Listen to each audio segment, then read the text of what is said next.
are live this week. This is kind of a unique experience. I'm not sure for all of you that have been complaining about seeing my face so much recently. My camera, I'm having audio, or not audio, but I'm having camera issues. And so for all of you that just get tired of seeing my face, you don't have to see my face today. Thank you. So you got the more attractive people of Gary and Colleen to look upon as we talk about something today. And I do think it's a little ironic that my camera is not working today, because the subject we're talking about today really causes us to want to bury our head in the sand, right? And reality is, we don't want to show our face sometimes when it comes to this specific issue. And Colleen, I don't think Gary and I have shared this much with you, but we had one of our coaching clients come to us several months ago and share with Gary and I how well they're doing financially. That's great. And they were just excited and they were just crushing it. And Gary and I said, okay, we appreciate that, but everything that you have said has been very anecdotal. We need to see the numbers. Yep. And they're like, oh, we're doing so great. We're doing so great. And so Gary and I gave them an assignment, and we sent them off to do some homework regarding their finances. Colleen, they were on the verge of bankruptcy. And the attorney did not know it. He did not know it. He thought they were doing really well, but they were literally, Gary, he was 2 months away from losing it all. Yep. And obviously he became one of our biggest fans in the coaching circle, because we literally saved him from bankruptcy, because he was acting out of a lot of assumptions and assuming that everything was right. And he had a tremendous amount of money in his trust account. Yeah. However, he didn't have the manpower to actually be able to deliver on everything so that he could realize the money so he could actually pay his bills. And he literally escaped what could have been an unbelievable, tragic experience. And so as we talk today about 3 specific steps to mastering your law firm's finances, we're gonna share 3 things you have to do to make sure you don't fall into the situation that I just referenced, that Gary and I experienced with one of our new coaching clients. And Colleen, why don't you get us started on what's the first step that any law firm should take to really getting their finances in order? And it starts with, simply understanding the current situation. Right. So number 1 is being transparent and talking about it, right? Your finances shouldn't be a secret.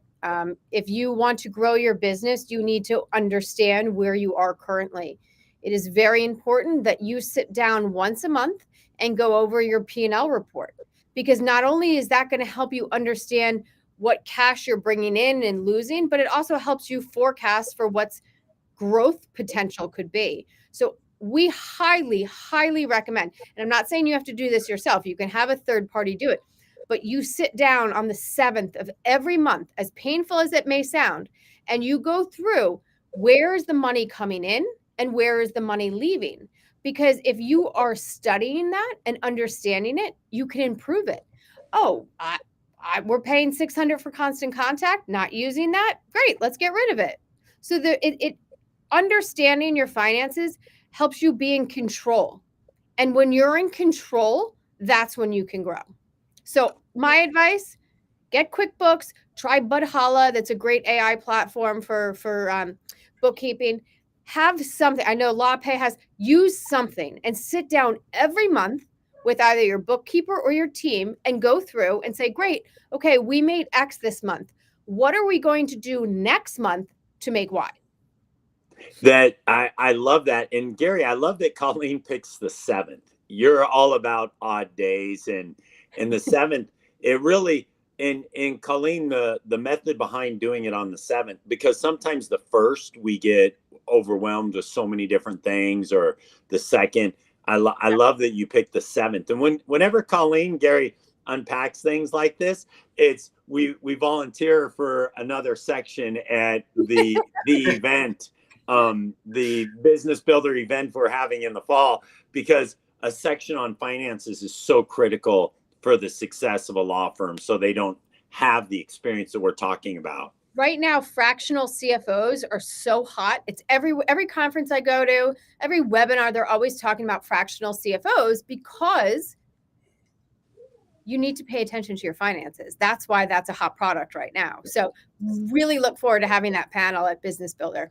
Well, and the reality is, Colleen, someone, especially as a solopreneur or a smaller law firm, they don't need to have that CFO if you show them exactly what they need to be paying attention to really grow and scale their firm. Exactly. Yeah. And a lot of the platforms are plug and play, right? So once you right. work, right, Gary, to set it up, and then boom, it auto files in month after month.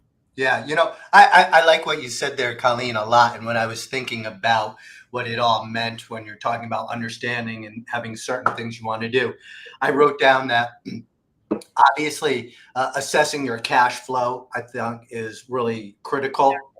And then the things that come into play, everything supporting that, is like evaluating the client base, right? To analyze and identify the maybe which practice area is more profitable, or which type of client is more profitable. I think that's really important. Staying in financial compliance, right, with trust accounts. Yep. I think. Go ahead. Well, which, Gary, leads us to the step 2. Step 1, understanding your current financial situation, but step 2, creating a clear, achievable plan. And Gary, you and I were having this conversation just yesterday when we were talking about a law firm that we were working with, that he said he was experiencing some financial challenges, and you said that he had just hired 3 new people. Yeah. And so it's like, wait a second, how's that work, Gary? Yeah, no, obviously you need to create a clear and achievable plan, right? And so sometimes clear doesn't mean that it is achievable.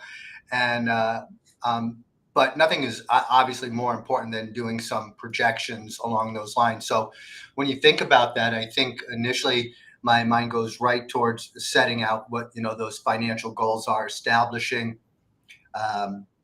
specific measurable financial goals, and those are both short-term and long-term. I think that's an imperative foundational element, along with budgeting, and a realistic budget. And I think that's something that everybody probably can become a victim of at some point in time, is being overly optimistic, and conversely, perhaps the other way as well. And investing in the right things too, to make it achievable. Things that'll help move you forward, like an investment in technology and things along those lines. And you have to factor in your debt. I think all of those things would be things that are important to create a clear and achievable plan. Yeah, and I think what we're getting at is maybe you and Colleen co-present this segment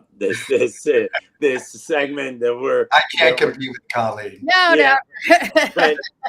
but really having that achievable plan, because the law firm, and you said it's managing that over being overly optimistic, meaning we get caught up in that trap of sometimes if you build it, they will come, right? Yep. And so this attorney we're referencing before, they hired 3 people but doesn't have the money to pay them, and he's thinking to himself, oh, it's going to work out.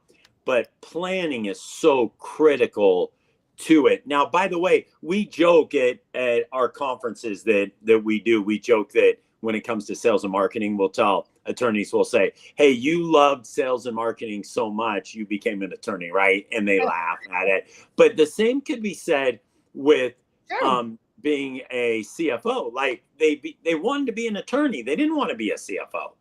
That was their choice. And so really understanding your current situation and then that achievable plan.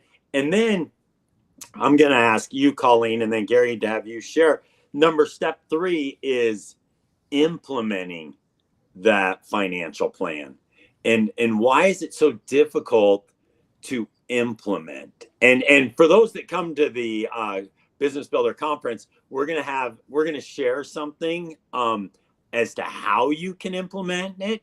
But Colleen, go ahead. Why do you think it's so hard for firms to actually implement their financial plan? I think anything that you do that's new is unknown. And when we think unknown, we think that's hard. I don't want to do it. It also maybe brings light to things that you don't necessarily want to acknowledge. Interesting. And, it's literally what you guys had just said about the client you guys have. A wise man once said, hope is not a business plan. And right. We hope things are going to do better. We hope to get more clients, but unless we're in our bank account every day, unless on the 7th of every month, we're studying our finances, we're never going to get to that next level. And that's a huge part of it. Huge. I love that. Just having the discipline to do that on the 7th. It's the routine, right? Just put a calendar reminder in, and you can dread it the whole night before, fine. But when you leave that meeting, you're in control and you will feel great as a result. Absolutely. I love that. Gary, you want to add anything to that? Well, there's so many moving parts, but I did write down change is hard. Yeah. But it's scary too, right? Because keep in mind, we don't know whether or not the new plan is going to work. So, you need to do things along with it. So to get to where you are, you have a plan that you're about to implement. But then when you're implementing those plans, you got to make sure that you're consistently monitoring what's going on, right? Right. You need to adjust and be able to pivot when you need. Oh, and you know what? Here's one thing that I always made a mistake on is, and I don't know if I was afraid of being vulnerable and not succeeding, but I never shared the plans that I was implementing with my team. I was wrong. Another thing that's important to get everybody agreed on the same plan. Oh, and then I'll tell you another thing that really irks me is and to the point of the story that you mentioned earlier, there's nothing the matter with growing, but what I never see enough of is a big enough war chest. Every company needs to have that war chest, right, for these opportunities to whether it's to expand or to survive something that's unpredictable, like COVID. Right. Yeah. It's a great point. And so those 3 steps: understanding your current situation, create that clear, achievable plan, and then implement, then go and execute on that plan.